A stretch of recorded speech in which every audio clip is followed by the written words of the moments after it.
Bonjour à tous, j'espère que vous allez bien. Alors aujourd'hui j'ai décidé de parler sur la différence qui existe entre les notions ci-après, fonction, poste, emploi, profession, métier, activité et tâches. Alors je commencerai par le premier point qui est fonction. Qu'est-ce qu'une fonction? Alors ce que nous devons retenir c'est que une fonction c'est les rôles ou la mission occupée dans une organisation. Dans une entreprise, en d'autres termes, il y a des gens qui occupent certaines fonctions qui, du mieux, aident l'entreprise à se promouvoir dans certains domaines. Je prends un exemple bien plus clair, le directeur financier par exemple. Un directeur financier de l'entreprise exerce une fonction bien précise, une fonction qui lui permet de diriger l'entreprise de la manière dont il pense. Donc, ce que nous devons retenir d'une fonction, c'est que c'est une mission occupée par une personne dans une organisation. Le point 2, c'est le poste. Qu'est-ce que nous devons retenir du poste? Le poste, c'est une position de travail concrète occupée par une personne dans une organisation à un moment donné. Donc, dans une entreprise, on sous-entend que quand on offre ou quand on donne l'opportunité à une personne d'occuper un certain poste, c'est pour un temps bien précis.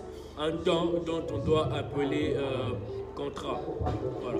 Il exerce un contrat pendant quelques années et à la fin de son contrat, il n'occupera plus ses postes. Donc, ce qui veut dire que le poste est aussi caractérisé par un délai, un temps si on doit le dire comme ça, parce que c'est une position de travail concrète qu'occupe une personne au sein d'une entreprise. Je prendrai l'exemple, par exemple, dans une entreprise, on a un comptable qui est là pour exercer la comptabilité dans cette entreprise. Donc, jusqu'à ce que son contrat prendra fin, et l'on pourra constater qu'il cédera sa place à une autre personne. Alors, le troisième point, c'est l'emploi. Qu'est-ce que nous devons retenir de l'emploi?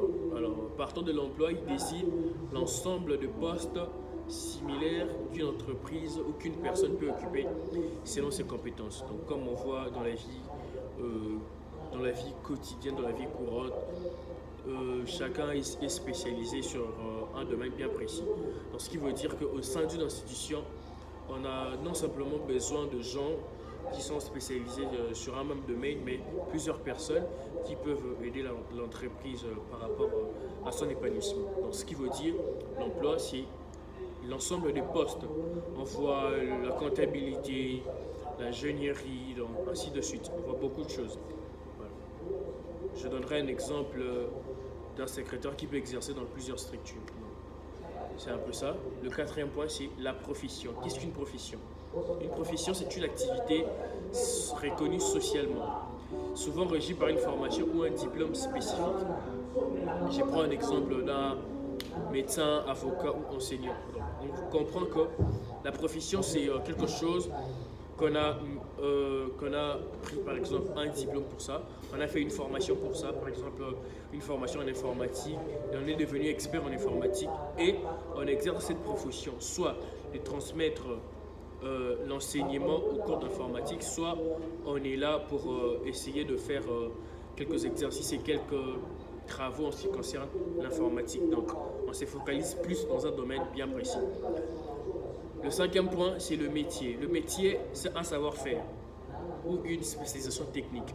Donc, ce que je suis censé faire avec mes mains, genre, si on doit l'appeler normalement lingala, comme les Congolais ont l'habitude de le dire, misala yamaboko. Voilà, c'est ça qu'on appelle le métier.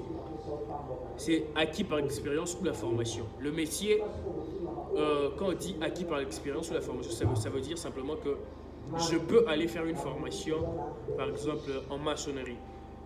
Je ne suis pas doué dans cela, je ne suis pas né avec ce talent-là, mais je suis allé faire une formation en maçonnerie pour pouvoir exercer dans ce métier-là qui m'a le plus inspiré. Partant de l'acquisition, de l'expérience, ça veut dire simplement que je suis né avec. Je suis né par exemple avec l'expérience d'arranger de matériel, de trucs comme de télévision, de téléphone. Voilà, je suis né avec cette expérience-là. Et je me suis lancé dans ça. Ça veut dire réellement que j'ai acquis cela par de l'expérience. Bien que la formation viendra par après, mais c'est quelque chose d'abord qui est en moi. Voilà. Je prends le sixième point qui est l'activité. Qu'est-ce que nous devons retenir de l'activité? Les activités, ce sont les domaines d'intervention aux ensembles d'actions liées à un poste ou une fonction. L'exemple, accueil de clients, gestion de stock, rédaction de rapports.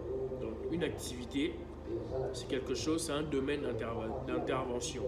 Une entreprise a besoin de quelconque personne pour exercer, par exemple, dans les domaines de la réception, l'accueil, la restauration, ainsi de suite. Et voilà, on lance un appel aux personnes qui sont intéressées, ils viennent pour commencer cette activité-là. Donc, une activité, c'est un domaine d'intervention.